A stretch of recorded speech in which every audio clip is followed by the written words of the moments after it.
Ubisoft has multiple problems, and as a loyal fan to Ubisoft, I decided to solve their biggest problem. I'm sure you're all aware of this devastating, crippling issue. This problem is well known as the Tachanka problem. We know like static gameplay doesn't work in Siege. You have to do more than that. With Tachanka, we are in a situation where we can't keep the turret. For sure, the turret doesn't belong to Siege. So if we remove the turret, is it still Tachanka? I'll probably be very unhappy because, you know, you just can't change a meme like that. Like, if they tried to make it more competitively viable, it would remove the meme completely, so... Because he needs a complete rework. What I mean in terms of fantasy, in terms of event, it's beyond the gameplay. It's a puzzle that Ubisoft is still trying to solve. 2 years ago, before I became a meme, maybe we would have just removed the turret, add something else, and no one will have ever said that. But now there's so much involved around him, like it's touchy, like it's touchy. We need to address this issue.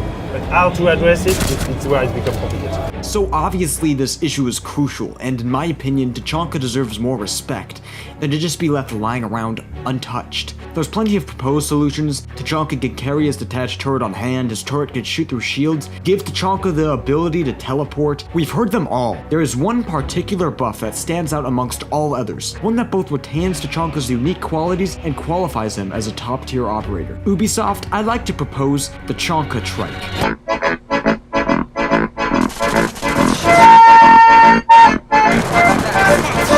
A three-wheel, heat-packing LMG death machine.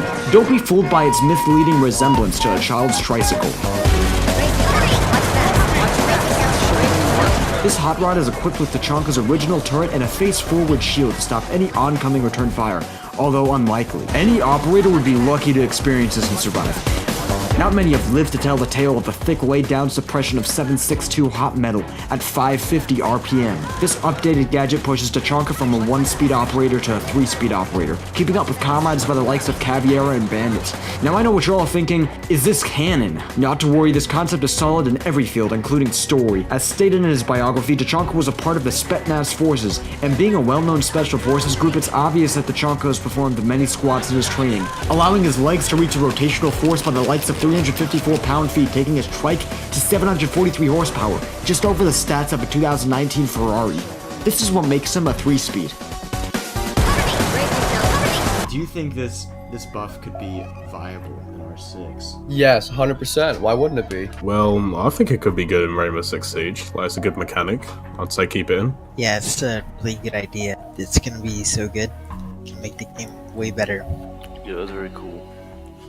This would definitely improve Rainbow Six. Oh, Rainbow Six has definitely been needing this. I think it'll still bring the game to a better place for sure. Oh, dude, this is really cool. I think Rainbow Six Siege is going to benefit from this a lot. So how was that, dude? Oh shit. That was pretty damn good. Oh shit, I think it's going to help with Rainbow Six Siege a lot. Wow. Nice. This is actually pretty good. Tackling this issue was no walk in the park. Since Ubisoft doesn't provide their character meshes, I had to make my own version of Tachanka. I am unaware of any copyright regulations they have, but I am not earning any money off this. So Ubisoft, if you're listening, please don't sue me. I'm just trying to help you guys out. I have a 15-page essay due soon, so I didn't have the time to make a mesh this complex. This is where low poly comes in handy. Low poly modeling is a simplistic art style utilizing a generally smaller amount of polygons in 3D models. It has become very popular recently. It's an aesthetic, economic, and just between you and I, a good excuse for lazy modeling. So here's my simplified Tachanka. I broke him down into his most crucial elements. After Tachanka came the fun part, his new and improved gadget, the Tachanka Trike. I'm just throwing this one out there, but I added this back platform attached to the bike for passengers. Teammates can hitch a ride with Tachanka to quickly get to the other side of the map. This makes it hard for the enemy team to not allow that to happen. I did not implement this into the final prototype, but here is an example of what this could look like. Up to you, Ubisoft, these ideas are up for grabs. Some of you might think this game looks an awful lot like that Unreal twin-stick shooter tutorial game.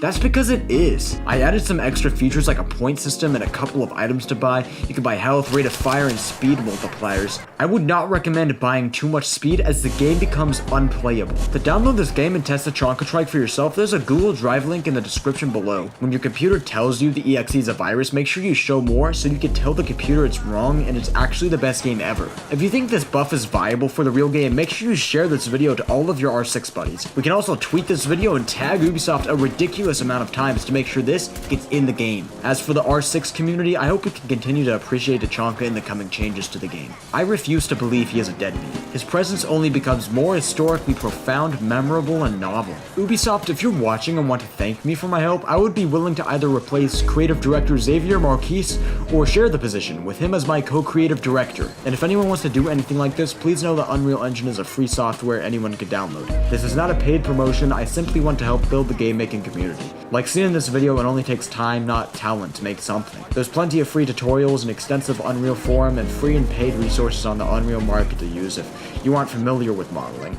It truly is an awesome resource and a great way to get into game making. Thanks for watching. Don't forget to like, share, subscribe, watch more videos, join our Discord, follow my Twitter, Instagram, buy merch, join the Minecraft server, the TeamSpeak, the Arma server, the Skype group chat, and find me on Xbox Live at BigStinky43.